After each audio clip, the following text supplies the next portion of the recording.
Elon Musk is not having a good go of it lately because his approval rating is tanking, both with Democrats, obviously, and surprisingly, Republicans, who are waking up to the fact that his dangerous Doge cuts are affecting them more than anyone else. So Elon is being protested in town halls, he's being protested in Washington, but he's also being called out in the houses of Congress, where he is running scared, and particularly from one senator, Elizabeth Warren, who confronted Elon Musk in a takedown I want to get into. But before we do, if I could quickly ask you to leave a like on this video, and if you haven't already and you enjoy our channel, to hit that subscribe button. It goes a long way, and it really does mean a lot to me. Now, we are going to check out an incredible and specific clip from Elizabeth Warren calling out Elon for his attacks on the Consumer Financial Protection Bureau, but I want to hear her break down his cowardice with Lawrence O'Donnell right here first. Thank you for holding an informative session there where we're actually learning something about how government was working up until 2 weeks ago. Right. And, put it in a little context here. Think about Donald Trump. When he ran for president, he spent a year telling everybody in America he was going to lower costs for families. Remember how he said repeatedly, his words, he would lower costs on day one. That's what he kept saying. And here we are, we're in the second month of the Trump term. And not only has he done nothing to lower costs, instead, what he's doing is he's shut down, he's sidelined this consumer agency that actually helps people and has returned money to people when they've been cheated. So he's driving up costs for consumers, for families, instead of pushing them down, exactly the reverse of what he promised. So this is an agency which, by design, returns a profit directly to the American people, directly to the consumers it protects. Yep. Yeah, in fact, think about it this way. What this agency found is they found over the last dozen years $21 billion of places where banks and credit card companies and payday lenders and online money transfer outfits and your bank, your checking account, had cheated people, had tricked them, had trapped them, but clearly had broken the law. They found it. They got in touch with them. They went after them. They prosecuted them. And most of all, made them return the money directly to people they cheated. Now, just so you understand, when you sideline that agency, all of that activity stops. And that's basically what we talked about today. The thousands and thousands and thousands of people who turn to the consumer agency every day, more than 7 million people have gone to the consumer agency's hotline to get help in individual matters. All of that process, we just did a report on this, it slows way down because there's nobody at the agency to be able to handle it. The agency had about 40 lawsuits that it was in the middle of, that it was going forward after some of the worst actors fighting it out in courts. All of that has stopped. 2 weeks ago, I had Jerome Powell, the head of the Fed, in front of me in a banking hearing and asked him, so who's enforcing the consumer protection laws across the country right now? His answer, no one. Senator, I learned a lot in today's hearing, especially this point that had not really been clear to me before, that so much of the work of the Consumer Financial Protection Bureau is invisible to us. Yes. There are corrections that can show up on our bank statements or credit card statements or different things that maybe just the company did that. It turns out the Consumer Financial Protection Bureau did it and isn't getting credit for it by the people who are being protected. Why can't that be made more clear to the people who benefit by that protection? Well, partly we do try to make it clear by coming here and talking with you and all the people who listen, and I'm grateful for that. But do understand, this is frankly a part of how a government infrastructure should work. I don't ask for the engineering reports on the bridge. What I know is that I have a government I can trust and an Army Corps of Engineers that make sure it's a safe bridge to be able to travel over. The same kind of thing should be true with our financial infrastructure. You should be able to take out a mortgage or use a credit card or an online payments transfer and not have to worry that somebody is cheating you and cheating you in ways you may never see because they tricked you on fees they charged you that they legally couldn't do, the ways they calculated interest. There are 1,000 ways to cheat people. We know, we've watched them do it. And the whole idea here is not for people to be able to have to read these credit card agreements that used to be 30 pages long.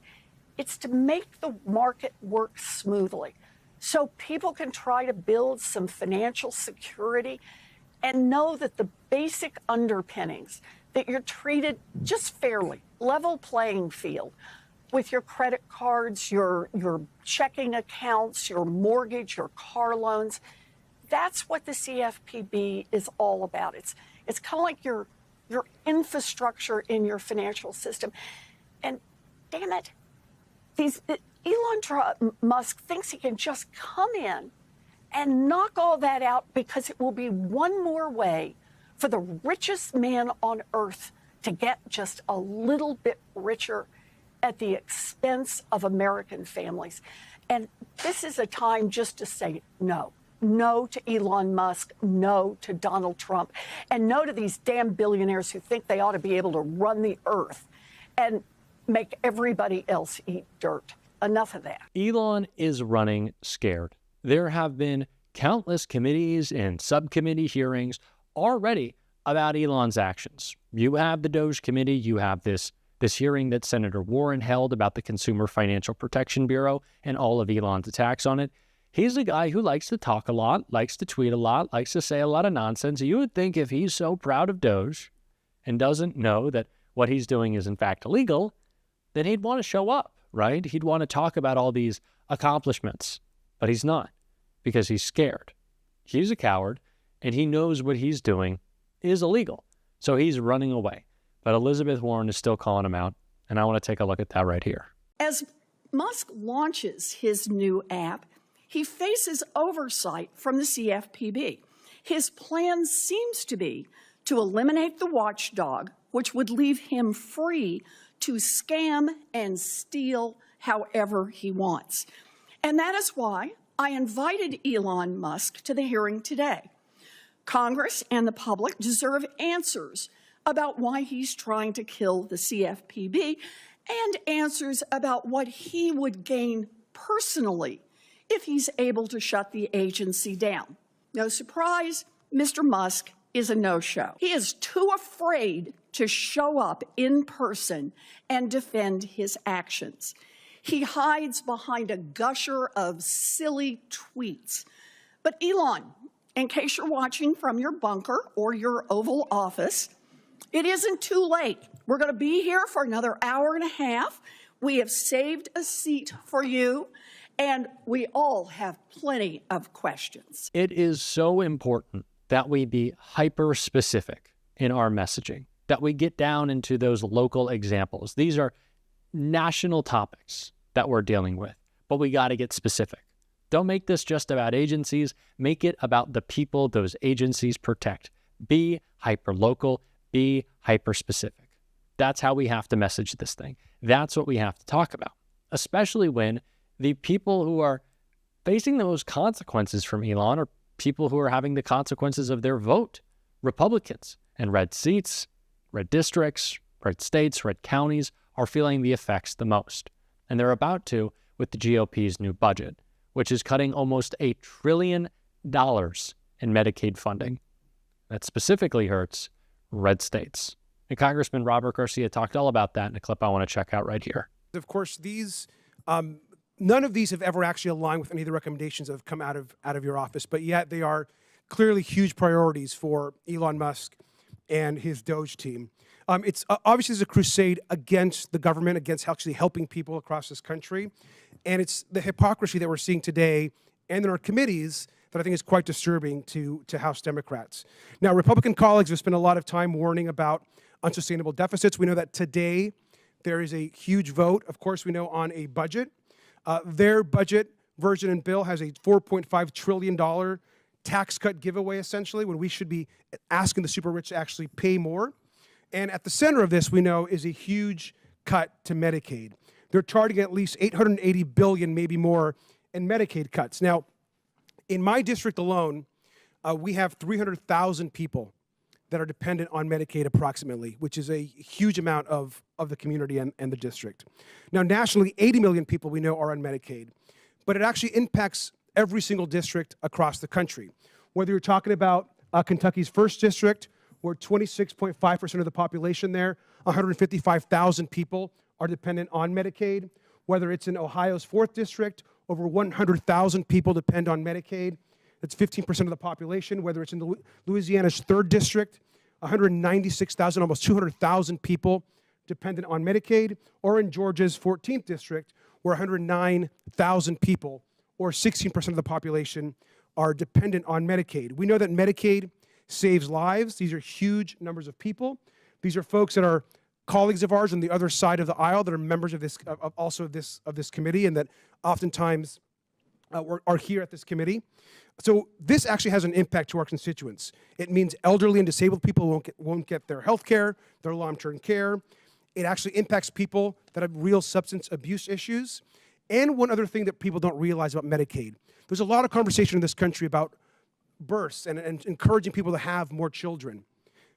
Medicaid covers 41% of all births in our country. 41% of U.S. births were paid for by Medicaid. And so if this is really about supporting families and about expanding families, we should also be talking about supporting and expanding Medicaid coverage for Americans. We should be providing more coverage, not less. And so with that, I want to thank you again for your work, and I'm hopeful there are enough Republicans in today's vote will do the right thing and avoid these Medicaid cuts. With that, I yield back.